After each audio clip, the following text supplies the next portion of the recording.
언젠가 여의도에서 비상할 날을 꿈꾸는 청년 정치인들의 속풀이 코너입니다. 의사당 1번 출구. 오늘 함께해 주실 두 분은요. 임세은 전 청와대 대변인 그리고 신인규 변호사 모시겠습니다. 두 분 어서 오십시오. 네, 안녕하세요. 신 변호사님 지난주에 엄청나게 활약하셨는데 어디에서 어떻게 활약하셨죠? 저희 정당 바로 세우기에서 이제 시국 강연 토론회를 다 마쳤고요. 이제는 거리 버스킹을 하고 있는데 지난주에는 이제 홍대 입구역에 나가서 저희가 이제 뭐 단체도 알리면서 이 정당 민주주의의 의미에 대해서 국민들과 소통하는 시간 가졌고요. 국회의원들에 대한 신뢰도 평가도 저희가 설문조사를 거리에서 했습니다. 근데 만족한다가 한 표 나왔는데 그 한 표는 제가 붙였습니다. 도저히 한 표가 안 나와서 이거 뭐 조작됐다 그럴까봐 저는 만족스럽진 않은데 만족한다고 제가 한 표 드렸습니다. 이야, 근데 진짜 몇 명한테 했는데 그렇게 그 한 100분 정도 보통 하시는데요. 저희가 그 결과는 저희 정당 바로 세우기 홈페이지가 있어요. 그래서 거기 들어가 보시면 저희가 결과도 올려놓으니까 한번 재미삼아 보시면 좋을 것 같습니다. 그래도 참 인간적이에요, 우리 신 변호사가. 아니, 어떻게 한 표도 안 나올 줄은 제가 몰랐기 때문에 제가 붙였습니다. 너무 홍대에서 하신 거죠? 이번에 홍대에서 했어요. 네, 너무 홍대에 다니는 사람들이 젊은이들이 이 기성 정치인들이 싫어서 그런 거 아니에요? 아니 뭐 다른 데 광장시장에서도 했는데 한 3표, 4표 나옵니다. 거기도 마찬가지예요? 네. 이야, 이게 바로 이 민심이다. 의원이라고 이렇게 어깨 힘주고 다니지 말고 이런 얘기 좀 잘 들으시기 바랍니다. 우리 그러면 임 대변인은 어떻게 보냈었어요?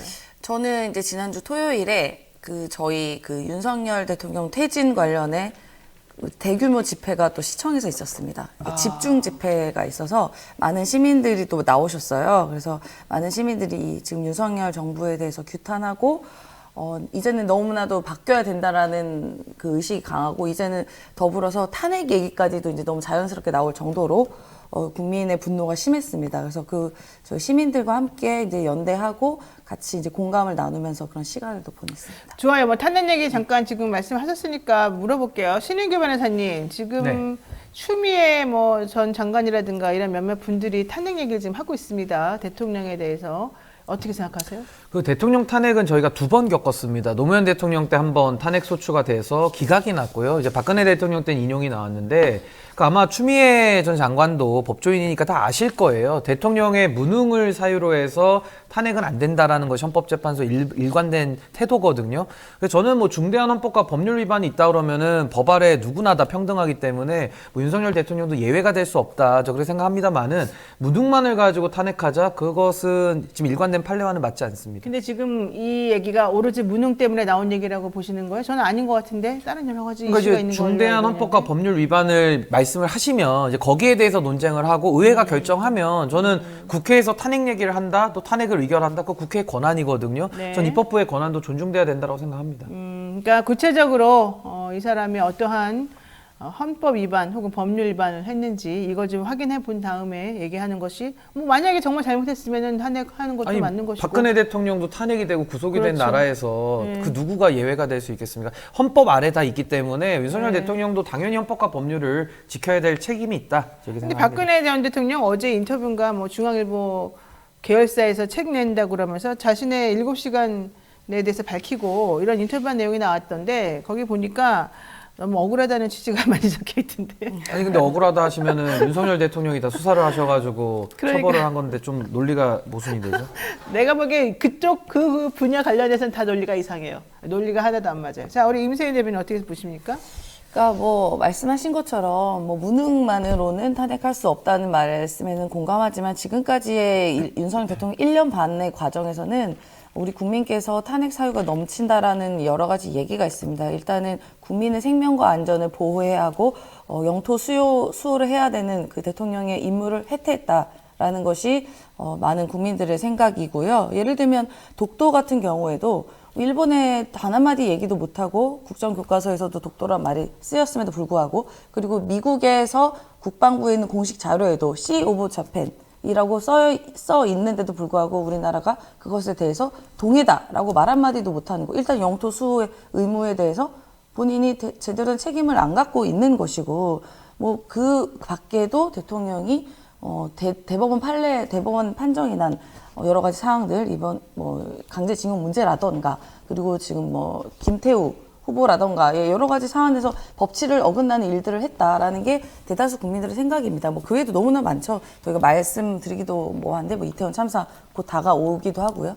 이런저런 문제들로 뭐 국민께서 이런 폭발 지점이 있기 때문에 이런 탄핵 얘기도 나오는 것이고, 결국은 국회에서 의결을 하게 되면, 국민의 대표인 입법부에서 의결하게 되면 당연히 이제 헌법재판소로 가게 되는 것이죠. 뭐 어쨌든 직무 정지라도 해야 되는 거 아니냐라는 게 이제 국민들의 얘기인데요. 뭐 그러니까 너무 화가 나니까 뭐 이 정도 얘기까지 나오는 건데, 저는 실제로 지금 21대 국회에서 과연 탄핵을 할까는 뭐 매우 의심이 됩니다. 근데 저는 그런 얘기까지는 안 나올 것 탄핵 같아요. 얘기에 대해서는 저는 이 부분은 짚어야 될 것 같은데, 이것은 최후 수단이고요. 사법적 기능입니다. 그러니까 정치적 사법 기능인데 결국 사법 기능이기 때문에 이것을 전면에 내세우는 것은 저는 매우 좀 부적절하다. 예를 들어 윤석열 대통령 지지율이 지금 굉장히 낮지 않습니까? 그러다 반대 여론이 압도적으로 높은데 민주당이 해야 될 일은 그 압도적인 여론을 수렴을 해서 윤석열 정부를 정치적으로 완벽히 견제할 생각을 해야지, 거기에 대해서 민심을 얻을 생각은 안 하고 무조건 탄핵으로 가겠다. 이것은 탄핵 인용도 안 되거니와 이런 식으로 가는 것은 그러면 대한민국 정치가 탄핵만 난무하는 매우 불행해진 상태가 될 수 있기 때문에 좀 정치인들이 전 책임 있게 여론을 더 얻는 길을 연구하는 것이 더 좋겠다. 저는 네. 생각됩니다. 그러니까 이게 비단 대통령 탄핵뿐만이 아니라요. 지금 저희가 이제 검사 탄핵도 이제 말씀을 드리고 있는데, 말씀하신 것처럼 이제 견제와 균형 장치에서 대통령 거부권 계속 행사하고 있는 것처럼 국회에도 탄핵권이라는 견제 수단이 있다라는 것을 또 우리가 알고 있는 것이고, 지금 여러 가지 문제가 있는 검찰도 많이 있지 않겠습니까? 뭐 예를 들어 유우성 간첩 조작 사건이라던가 손준성 검사라던가, 그래서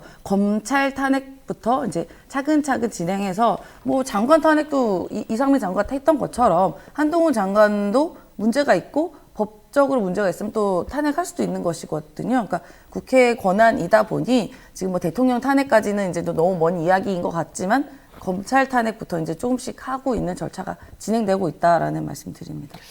네, 이 탄핵 얘기를 이렇게 그냥 계속 한다는 것 자체가 참 대한민국이 한편으로는 건강하다라고 볼 수도 있고 또 한편으로는 속상하다라고 볼 수도 있는 그런 지점인 것 같아요. 자, 대통령 얘기 한번 해보죠. 윤석열 대통령 뭐 다달이 해외 순방하고 계십니다. 정말 저는 순방하느라고 들어간 돈도 엄청날 것 같고, 이번에 200명 이상 지금 사절단 같이 가고 있는데, 갔다 온 다음에 솔직히 말하면 무슨 성과가 있는지 저는 잘 모르겠어요. 이번에도 마찬가지로 이스라엘 팔레스타인 전쟁하고 있는데 하필이면 그 동네로 지금 가셨단 말이죠. 자, 어떻게 보세요? 저는 윤석열 대통령 해외 순방이 너무 잦다라는 비판에 저는 동의를 하고요. 아까 무슨 효과가 있냐 이러셨는데, 네. 이거 뭐 대통령이 그냥 뭐 참여 무슨 체험학습 비슷하게 그러니까. 그 세계 일주하면서 네. 견문을 넓히는 거 외에 이게 무슨 도움이 되나 이런 네. 생각이 드는데, 지금도 이제 사우디 가가지고 뭐 중동의 제2의 붐이다 하면서 뭐 네. MOU 맺고 이러고 다니고 있거든요. 근데 MOU라는 것이 그냥 양해각서입니다. 우리 잘해보자 이 정도 수준이기 때문에 우리가 법률적으로도 구속력을 인정하지 않지 않습니까? 그래서 저는 윤석열 대통령께서 뭐 제1 영업사원 자처하면서 저렇게 돌아다니시는 것도 뭐 진위까지 제가 왜곡하진 않겠습니다만은 대통령은 대통령 역할을 하셔야 되거든요. 그래서 저런 영업사원의 일은 뭐 대사급이나 아니면은 뭐 외교부에 관료들 많지 않습니까? 그냥 그분들 가서 하시고, 그렇죠. 국내에서 국내 정치에 막힌 그런 혈류들을 뚫는 역할들을 대통령이 좀 하셔야 되는데, 정작 해야 될 일은 하지 않고 체험학습에만 너무 매몰돼 있는 거 아닌가. 좀 균형을 갖기를 바랍니다. 게다가 영업사원 실적이 너무 안 좋아요. 네. 그러니까요. 대한민국 뭐 영업사원 1호라고 하시는데 갔다 오면 MOU, 뭐 그래 MOU라도 맺고 와서 다행이긴 합니다. 그러니까 이제 국민들은요, 이 대통령 순방기, 그러니까 공군 1호기가 뜨면 이제부터 걱정을 합니다. 뜨자마자 저희가 혹시 사고 치고 오는 거 아니야? 라고 이제 국민이 걱정하는 이런 비정상적인 상황이 도래했다.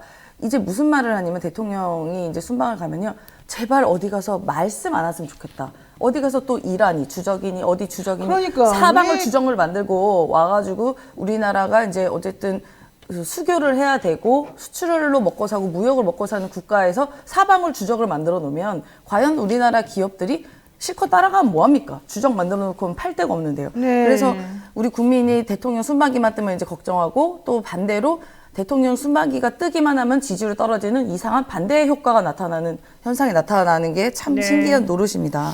맞습니다. 자, 다들 좀 걱정을 많이 하고 있고, 이제 국내 정치와 국내 경제 상황 좀 안정시키는데 신경을 써달라. 이런 얘기를 정말 많이 하고 있습니다. 우리도 여러 번 많이 했는데 절대 들리지 않는다는 거, 이게 참 이상한 일입니다. 김기현 대표가 장고 끝에 인요한 연세대 의대 교수를 혁신위원장으로 임명을 했어요. 그렇지만 혁신위원 그동안에 뭐 작년에도 있었고 최재형 혁신위원장 체제에도 있었었고 뭐 많지만 뭐 결과론적으로는 뭐 하나도 지금 받아들여지거나 된 게 없거든요. 이번에도 특히 의대 교수가 정치인도 아닌데 의대 교수가 혁신위원장 된다고 해서 뭐가 달라지겠습니까? 우선은 인요한 교수는 이제 의사인데요. 의대 교수인데 저는 저분이 뭐 고치는 능력은 있으시겠습니다만은 와서 국민의힘을 고칠 능력은 전 없다. 일단 우선은 그렇게 말씀드리고요.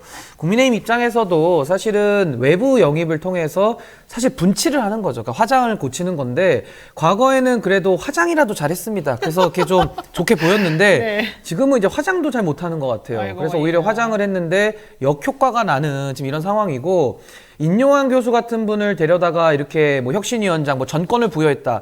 이것도 지금 전권 부여한 건지 안 한 건지에 대해서 또 말이 설왕설래가 있거든요. 맞아요. 예. 그러니까 이런 식으로 뭐 김기현 대표가 권한이 있냐 없냐부터 시작해서 말이 많은데 제가 드리고 싶은 말씀은 본질을 고쳐야 되고 정치권의 그 정당의 내부에 골마 터진 부분을 도려내야 되는데 네. 문제는 외부에서 오신 분이 액세서리나 그 소모품처럼 소모되고 버려지는 거거든요. 근데 저도 인요한 교수가 한평생을 뭐 여러 가지 좋은 일을 하시면서 살아왔다고는 하시는데 참 마무리가 그렇게 좋아 보일 것 같진 않아서 또 기성정치인에 이용당하고 버려질 것이 눈에 선해서 좀 안타깝습니다. 그러니까요. 지금 뭐 인요한 혁신위원장에게 무서울 정도의 권한을 부여하겠다라고 권한을 부여받았다. 인요한 위원장 말하고 있고 김 대표는 정권을 부여하겠다 이렇게 말했습니다만은 현실적으로 할 수 있는 게 뭐가 있냐 좀 걱정되는 부분들이 많고요. 우리 댓글에 JDID님 도대체 김기현 대표가 권한이 있습니까? 이런 얘기를 지금 하고 계시거든요. 어떻게 보세요, 임 대표님? 제가 말씀드리려고 했는데 무서울 정도로 전권을 주겠다고 했는데 김기현 대표가 전권을 뭘 가지고 있었죠? 그러니까 대통령의 네네. 어떻게 보면은 소위 말하면 죄송한 말씀이지만 뭐 투명 인간이다. 어떻게 보면 바지 사장이다. 네. 실험청정이다라는 말을 할 정도로 대표 자체가 보이지가 않는데 대표가 무슨 권한으로 누구에게 전권을 주는지 저는 알 길이 없고요. 이분은 건강보험에 대해서 굉장히 부정적인 인식을 갖고 있는 뭐 의대 뭐 의사 출신이신데 네. 영리병원 도입도 찬성했고 예전에 박근혜 정부를 지지했던 것 말고는 사실 어떠한 정치적인 무게감이 있는지는 사실은 모르겠습니다. 어떻게 보면 건강보험 해체론자라고 할 정도로 건강보험에 대해서 이제 부정적인 인식을 갖고 있는데 의사들이 다 그렇죠. 예, 그렇긴 합니다만. 네네. 그러니까 지금 뭐 의대 정원 늘린다, 뭐 이런 문제가 이제 맞물리면서 이분을 의도적으로 등용했는지는 모르겠지만요. 건강보험 해체론을 할 게 아니라 이제 아마 국민의힘을 해체하러 오신 거 아닌가라는 아이고. 생각이 또 듭니다. 국민의힘을 해체하러 오셨다는 건좀 아니 근데 저는 인요한 교수의 첫 일성이 참 불편했던 것이 네. 와이프와 자식 빼고 다 바꿔야 된다. 이거 그 이건희 네, 회장의 이건희 회장. 신경영 선언, 그 독일에서 했던 그 얘기 인용한 건데 와이프와 자식을 빼고 바꾸겠다라는 것은 그 말하는 당사자 본인은 안 바뀌겠다는 거예요. 내 거 다 그래요? 지키고 남만 다 바꾸겠다. 내 가족만 지키고 다 바꿔라 이 얘기인데 지금 국민의힘의 혁신 요구하는 건 뭡니까? 윤석열 대통령에게 마누라와 자식 빼고 다 바꿔라 이게 아니라 윤석열 대통령 본인 보고 바뀌라고 지금 국민들은 얘기하고 있고요. 김기현 네. 대표한테도 김기현 대표와 그 마누라와 자식 빼고 다 바꾸라는 게 아니라 김기현 대표 본인이 바뀌라고 지금 얘기를 하고 있는데 엉뚱한 얘기하고 있거든요. 그러니까 이분은 지금 외과 수술 하셔야 되는데 상처 부위가 어딘지도 모르는 거예요. 근데 뭐 어디를 수술합니까? 네. 지금 뭐 팔 부러졌는데 다리 기부스할 수준의 실력을 가지고 와가지고 고치겠다? 저는 뭐 어불성설이고 굉장히 이건 좀 만용이다. 저렇게 생각합니다. 인요한 혁신위원장이 당 내부 사정을 솔직히 잘 모르고 정치 경험이 없기 때문에 제대로 안 될 것이다 이런 얘기들이 상당히 많고요. 민주당도 김은경 혁신이 했었습니다마는 뭐 그냥 말에 그치고 현실적으로 바뀐 게 없는 것처럼 마찬가지 아니겠냐 이런 우려가 있어요.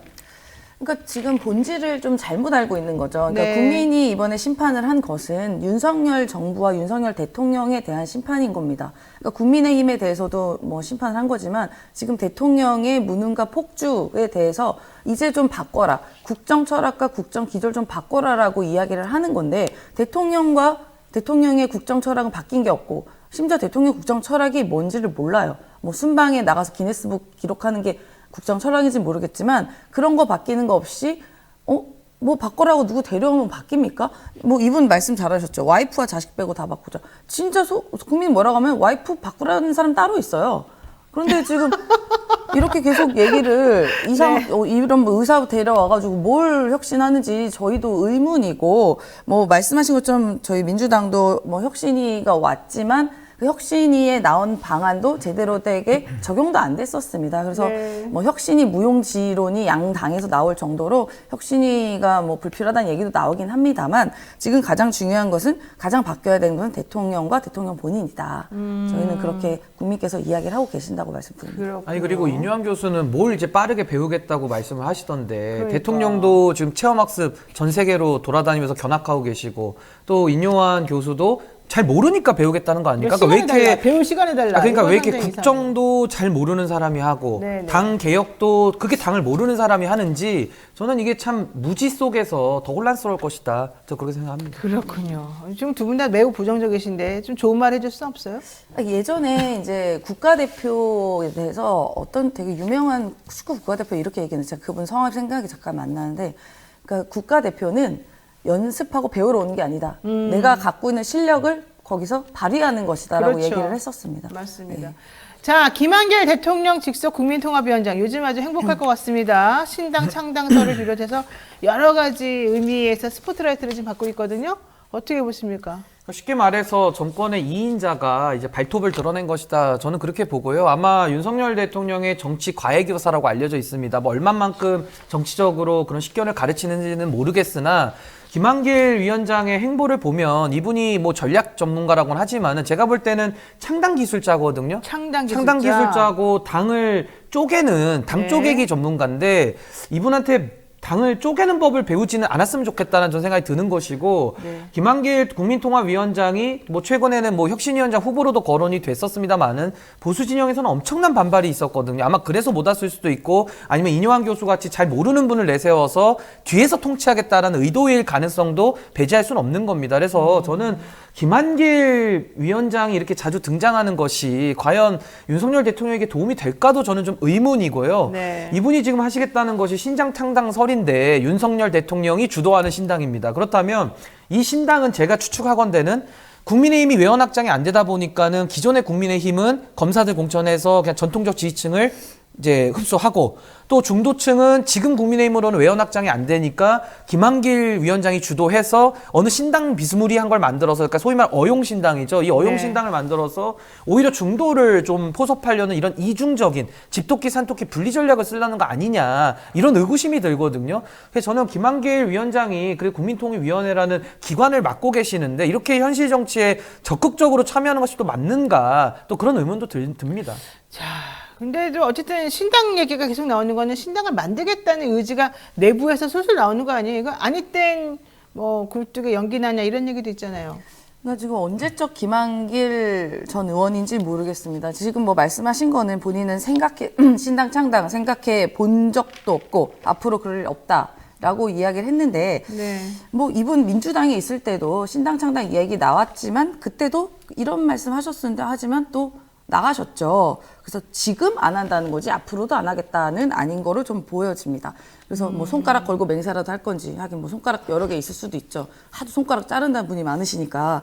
그래서 뭐 모르겠어요. 뭐 일단 언제적 김한길인지 모르겠고 김한길 의원이 나왔다고 해서 그래서 우와 굉장히 신선하고 굉장히 국민의힘 바뀌었고 여기가 제대로는 제3시대가 되겠다라고 생각할 국민이 누가 있는지는 저는 모르겠습니다. 네. 그러니까 이분이 유명한 파티 브레이커이기 때문에 네. 뭐 만들고 깨고가 전문이어서 뭐 많은 국민들이 지금 하는 말을 그대로 믿을까에 대한 의구심은 있습니다. 아니 그러니까 신당 만들면 제가 당명을 이렇게 고민해봤더니 신당 만들면은 별걸 다 고민하네. 아니 새정치 국민연합 나오는 거 아닙니까? 이게 뭐냐면은 과거에 새정치민주연합을 했던 분이 네. 안철수, 김한길 공동대표 체제거든요. 지금 윤석열 대통령 옆에 오른쪽에 인수위원장 출신은 안철수 의원 그리고 지금 국민통합위원회는 또 김한길 위원장이 옆에 계세요. 그러면은 새정치민주연합을 했던 분이 지금 국민의힘에 다 들어와 있으니까 이거 합성하면은 새정치국민연합이에요. 그러니까 네. 새정치국민연합당을 만들 것이 아니라면은 좀 김한길 위원장 자중할 필요가 있다. 저 그렇게 근데 봅니다. 보면은 뭐 아까 우리가 인요한 혁신위원장 얘기했습니다만 인요한 혁신위원장은 김한길 또 이 위원장하고 매우 친하다 이런 얘기 나오거든요. 그러니까 꼭두각시설까지 사실 지금 나오고 있는 중이에요. 게다가 김기현 대표로부터 뭘 어떻게 받을지는 잘 모르겠습니다만 뭔가 좀 그림이 조금 한쪽으로 쏠리는 듯한 느낌이 나거든요. 김한길 위원장이 왜 이렇게 인기가 많은 거죠? 이 국민의힘 내부에서 난 이해가 좀 안 가요. 아니 윤석열 대통령이 신임을 하니까 당연히 인기가 많은 건 당연한 그래서 얘기고 네. 그러니까 윤석열 대통령이 그럼 왜 김한길 위원장을 좋아하는가가 아마 그러니까. 궁금할 텐데 네, 이상해요. 뭐 네. 과거부터 인연이 많았던 것 같고 윤석열 대통령의 특성상 한 번 믿으면 끝까지 믿는다 약간 이런 믿음의 정치 뭐 이런 걸 좀 하시는 것 같아서 아마 김한길 위원장하고는 케미가 잘 맞나 봅니다. 그래서 그건 아니. 뭐 잘 알 수는 없지만은 근데 저는 좀 이해가 안 가는 게 김한길 위원장이 뭐 신당 생각 없다고 말했지만 되게 웃긴 게 뭐냐면요. 비명계까지 즉 민주당의 비명계 말하는 네, 거죠. 네. 비명계까지 민주당까지 아우르는 제3지대를 뭐 만들겠다 이런 얘기 했잖아요. 그럼 그 얘기가 무슨 얘기예요? 신당하고 상관없는 얘기예요? 그냥 뭐 이삭죽기죠, 그러면은. 의사 줄게요. 네. 근데 그런 거를 한두 번 한 게 아니기 네, 때문에 네. 만약에 아. 그런 구상이 뭐 저는 현실화도 어렵다고 보지만 네. 현실화되면요 아마 국민들이 저는 뭐 엄청난 심판을 가할 것이다 이렇게 봅니다. 자, 정춘기님께서 김한길 창당 파당 퐁당 퐁당 퐁당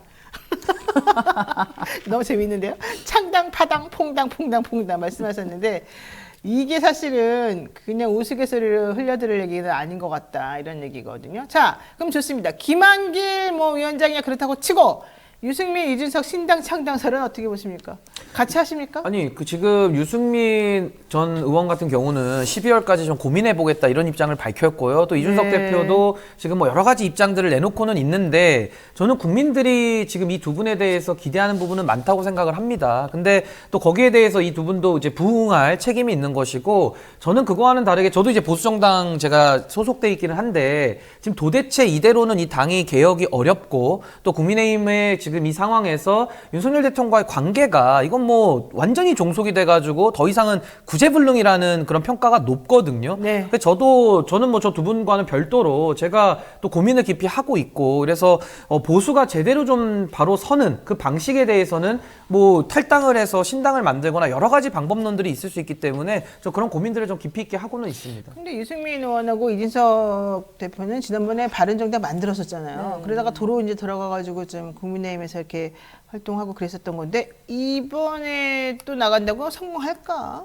그러니까 이제 밖에 나가면 얼마나 추운지를 춥죠. 이제 네. 한번 알았죠. 그래가지고 합당을 했는데 그 합당 안에서 도저히 이제 견딜 수가 없고 뭐 이 어떻게 보면 윤석열 대통령이 뭐 찍어 눌렀던 그런 경험이 있기 때문에 본인을 함께할 수는 없다라는 생각이 좀 강한 것 같아요. 그래서 네. 저는 지난번에 그 이준석 대표가 그 눈물의 기자회견이 어떻게 보면 그게 약간의 그 신당을 하는 시그널이 아닌가라는 또 여러 가지 이야기들이 있습니다. 그리고 실제로 여러 가지 조사를 했었을 때 그 민주당이 뭐 38, 그 뭐 어떤 뉴스토마토 같은데요, 조사가 국민의힘 26, 그다음 만약에 이준석, 유승민 신당이 나온다면 17% 가까이 나오더라고요. 아, 그래요? 꽤 많은 수치가 나왔었기 때문에 충분히 고려할 만하고 만약에 그 비례당으로 한다면은 꽤 많은 의석을 차지할 수도 있다라는 그런 고려도 좀 있을 것 같습니다. 그렇군요. 잘 모르겠습니다만 저는 이게 또 새 바람이 쫙 불어주면 또 성공할 수도 있고 또 그냥 지지부진해지게 되면 또 안 될 수도 있고 또 신당 그런 거 고려하면 안 만들 수도 있고 여러 가지 변수가 있는 것 같아요. 이 상황에서 또 하나의 변수가 있습니다. 한동훈 법무부 장관 역할론인데요. 이분이 뭐 종로 공천 얘기가 좀 나오고 있는데 그게 아마도 최재형 의원이 종로 의원이지만 당하고 지금 거리가 있기 때문에 그 자리에 공천을 안 주고 한동훈 장관을 집어넣겠다 이런 뜻인 것 같습니다. 한 장관 입장에서는 정치 1번지에서 나가기만 하면 좋겠습니다만 험지를 보내야 되는 거 아니에요? 이분이 이렇게 능력도 좋은데.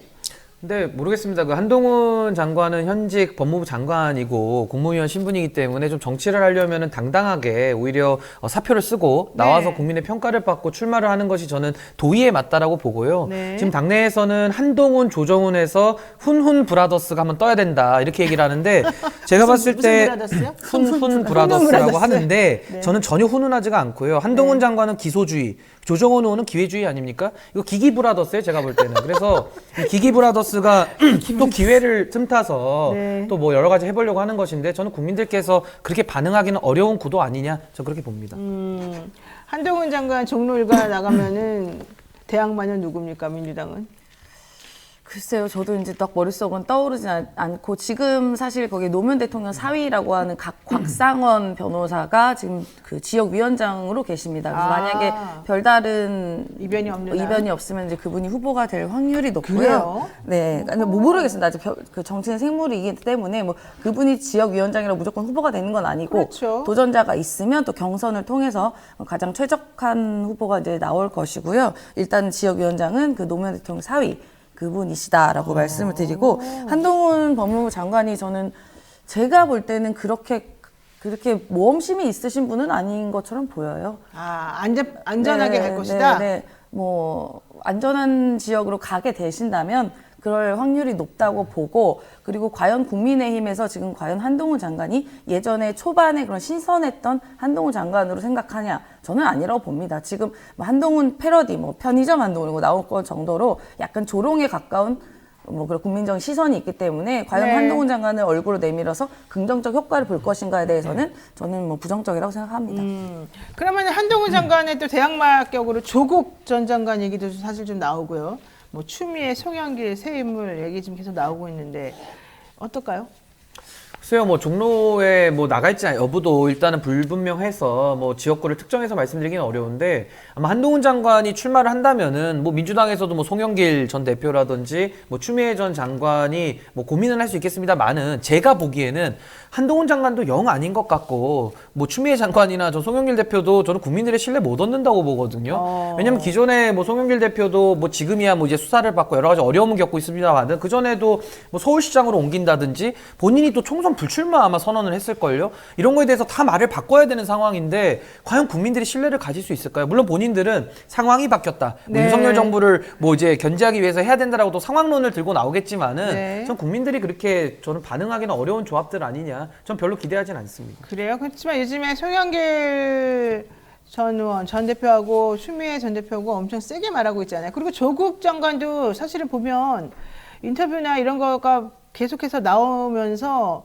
예전보다는 공격 수위가 높아졌어요. 예전에는 사실 되게 점잖게 그냥 아무리 자신을 공격해도 가만히 있었다고 치면 요즘은 오히려 공격하는 분야가 조금 넓고 깊어졌다? 예, 그렇게 보이거든요. 그러니까 검찰 정권에 대해서 이제 좀 맞서 싸워라라는 이제 국민적인 요구에 이제 응답을 하는 거라고 보여지고요. 뭐 조국 전 장관이나 뭐 조국 전 장관이 뭐 아예 이제 당적이 있었던 분은 아니기 때문에 그렇죠. 뭐 저희가 뭐 정확히는 알 수 없고 송영길 대표 같은 경우는 탈당을 했습니다. 그래서 그렇죠. 총선에서 어느 정도 역할을 할지 그러려면 복당을 해야 되거든요. 그런 절차가 필요한데 뭐 지금 검찰과 싸우고 있습니다. 일단 뭐 지금 열흘쯤 됐을 거예요. 검찰 앞에서 지금 거의 뭐 투쟁을 여러 가지 하고 있는데 일단은 검찰과 싸우겠다라는 의지 표현을 했고 추미애 전 장관도 지금의 이제 윤석열 정부와 국민을 대신해서 싸우겠다라는 의지를 표명을 하고 있어서 이제 국민들이 그런 부분에 있어서 이제 좀 열광을 하고 지지를 하고 있는 상황입니다. 어떤 총선과 연결을 될지는 뭐 본인들만 알 것이고 뭐 여기 당에서 논의된 바는 아직은 없는 걸로는 저는 알고 있습니다. 그러니까 송영길 대표가 2022년 1월 25일에 기자회견하면서 총선 불출마라고 본인 입으로 얘기하셨는데 또 이제 와서 총선을 나가겠다라 그러면은 말을 또 바꿔야 되는 거거든요. 그러니까 저는 이런 식의 좀 신뢰를 어기는 정치가 정치 불신의 가장 근본적인 거 아니냐, 원인 아니냐. 저는 이거는 이렇게 하는 것은 전 아니라고 보고, 그리고 조국 전 장관도 뭐 출마는 자유이시긴 한데 출마하면 저는 민주당 버전의 매운맛이라고 생각해요. 그러니까 거기에 대해서는 저는 민주당에 뭐 도움이 될지는 저는 그렇게 생각하지는 않는데요. 저는 뭐 조국 전 장관도 이제는 소구력에 대해서는 전 중도에서는 별로 지지를 못 받을 것이다. 저는 그렇게 봅니다. 일단 송영길 대표는 출마를 하겠다라고 말씀드린 적은 없고 그렇죠. 다만 이 총선에서 어느 정도의 역할, 그 역할이란 뭐냐면 출마라는 역할이 아니라 그 민주당이 어쨌든 성공해서 윤석열 정부와 대립할 수 있게 딱 각지고 싸울 수 있게 하는 역할을 제대로 하겠다라고 그런 말씀을 하셨습니다. 네. 자, 이 대표가 이제 당무 복귀하면서 통합 단합 얘기를 지금 하거든요. 임세인 대변인 어떻게 하시겠다는 거죠? 일단은 지금 뭐 이른바 가결파라고 이제 딱 드러나신 분들이 있잖아요. 그러니까 뭐 티 안 나는 분들 말고 그 대놓고 이제 가결했다라고 하는 분들에 대해서 이제 많은 지지자들이 어쨌든 윤리위에 회부해라라고 당원 청원에 5만 명이 넘었어요. 그러니까 청원이 5만 명이 넘으면 당에서는 기계적으로 처리를 해야 됩니다. 그래요? 예, 당무로서 처리를 해야 됩니다. 그러니까 국민들이, 그러니까 우리 당원들이 이게 굉장히 서명하기가 어려워요. 권리 당원만 가능하거든요. 로그인해서. 근데 그 청원이 벌써 5만 명이 진작 넘었어요. 빨리 이 가결파에 대해서 윤리위 회부에서 해당 행위에 대해서 처벌해라라고 한 것이기 때문에 이 부분은 기계적으로도 대답 혹은 처리가 돼야 됩니다. 그런데 일단 당 대표는 너무 그러지 말아라. 이제 약간 모른 척하고 지나가라. 일단 통합이 중요하다라고 메시지를 냈기 때문에 당장은 약간은 좀 두고 보는 상황일 것 같고, 당장 처리는 어쨌든 대표의 의지가 조금 두고 보자 말고 이걸 좀 이렇게 개념치 말아라라고 이야기를 했기 때문에 지금 당장은 하지만 어쨌든 기계적으로 처리가 되는 거는 맞습니다. 당대표가 더 이상 왈가왈부하지 말아라라고 네. 했는데도 불구하고 어쨌든 당원들이 5만 명 이상 다 서명했기 때문에 뭔가 액션은 또 취해져야 되고 그렇게 복잡하네요. 예. 그거는 기계적으로 해야 되는 부분이라서. 그렇군요. 근데 이게 그분들의 행위가 뭐 윤리 심판위원회에서나 뭐 당규와 관련해서 처벌받을 행위인가요? 징계받을 행위? 그러니까 당원들은 이 사태에 대해서 그러니까 당을 해당 해하는 행위다. 행위다라고 이제 여기고 있기 때문에 이 청원이 5만 명이 돌파를 한 것이고요. 그것에 대한 판단이 또 필요한 부분은 또 있습니다. 알겠습니다. 김기현 대표가 이재명 대표한테 여야 대표 민생 협치 회담 역제안 얘기 계속 나오고 있거든요. 하겠습니까? 안 하겠습니까? 저는 이 지금 여야 협치 민생 그 회담을 김기현 대표가 제안을 했고 또 네. 이재명 대표는 이걸 받고서 대통령과 여야 대표 3자 회동을 또 역제안을 했거든요. 근데 또 여기에 대해서 국민의힘이 또 받지 않을 것 같은 태도를 보이고 있어서 그렇죠. 지금은 대화에 대한 제의만 난무할 뿐 결국 대화할 의지는 양쪽 다 또 대통령을 중심으로 모두 없다라고 생각이 들기 때문에 이것은 정치의 실종을 넘어서 이제 네. 정치 사망 상태로 가는 거고요. 거기에 대한 무한 책임은 전 정부 여당이 질 수밖에 없다. 저 그렇게 생각합니다. 자, 마지막 이슈 하나 보겠습니다. 김승희 전 대통령실 의전비서관. 사실은 김건희 여사의 엄청난 측근이다. 이런 얘기 지금 나오고 있었고 완벽한 실세다. 이런 얘기 나왔었는데 학폭 은폐는 물론이고 아주 복잡스러운 여러 가지 우리가 보기엔 정말 말이 안 되는 그런 행위가 이 집안에서 이루어지고 있었다는 거잖아요. 게다가 이번에 이제 꼬리 자르기 얘기까지 나오고 있는데 지금 계속 파면 팔수록 또 이상한 얘기들이 이제 많이 나오고 있습니다. 이번에 대해서. 네. 이거 어떻게 봐야 됩니까? 아니, 그러니까 사표를 즉각 수리를 했어요. 네, 엄청나게 빨리 정광석처럼 했어요. 예, 그러니까 바람처럼 너무나 빨리 수리했습니다. 저희가 이동관 지금 위원장에 대해서도 비슷한 논리로 빨리 임명 철회를 했을 때는 그렇게 굼뜨게 뭉개고 결국 임명 강행했었던 거와 비교되게 지금 김승희 의전 비서관에 대해서는 정광석화처럼 처리를 했습니다. 그러니까요. 예, 이분이 기억하겠지만 저 옛날에 미국의 그 순방가기 전에 레이디 가가 사태가 있었잖아요. 네. 그 당시에 실제로 이분은 선임 행정관이었고 그 위에 비서관이 이분보다 위 사람이 잘려 나갔고 이분이 이제 그러니까요. 비서관으로 승진을 했는데 사실 비서관이라면 약 1급 상당히 고위공직자입니다. 그러면 여러 가지 문제가 있을 때는요. 공직기강 비서관실에서 맘대로 그만 못 둬요. 아무리 살표 내면요. 그 전에 한 달가량의 검증 기간이 있습니다. 들어갈 때도 검증을 하지만요. 나갈 때도 검증합니다. 나가서 별탈 없으면 그 사표가 수리되는데 아, 그래요? 네, 저도 청와대 그만두려고 사표 냈을 때 한 3주 걸렸었습니다. 근데 지금 비서관 같은 경우 1급 상당인데 그러면 그 전에 있었던 모든 거에 대한 처벌을 다 받고 모든 게 해결이 돼야 사표가 수리되고 실제로 퇴직이 가능한데 며칠만 된 거 이거는요. 법적으로 좀 문제 있을 수도 미리 있습니다. 알고 있었다는 거 아닐까요? 그러니까요. 사실은? 네. 그렇죠. 이렇게까지 만약에 정말 결백하거나 몰랐다 그러면 이렇게 신뢰받던 사람을 갑자기 싹 잘라버릴 수는 없잖아요. 그러니까 이제 두 가지로 나눠봐야겠죠. 이제 그 자녀 초등학교 3학년 학생인데 이제 김승희 이제 비서관의 이제 자녀가 네. 전치 9주의 상해를 입힌 사안입니다. 매우 충격적인 너무너무 충격이에요, 일이고요. 사실은. 이거는 있을 수 없는 일인데 저는 거기에 대해서는 당연히 그 학생, 그러니까 자녀의 문제이기 때문에 그건 절차대로 진행이 되는 것이 일단 맞고 뭐 도덕적 비난은 저는 얼마든지 할 수 있다고 봅니다.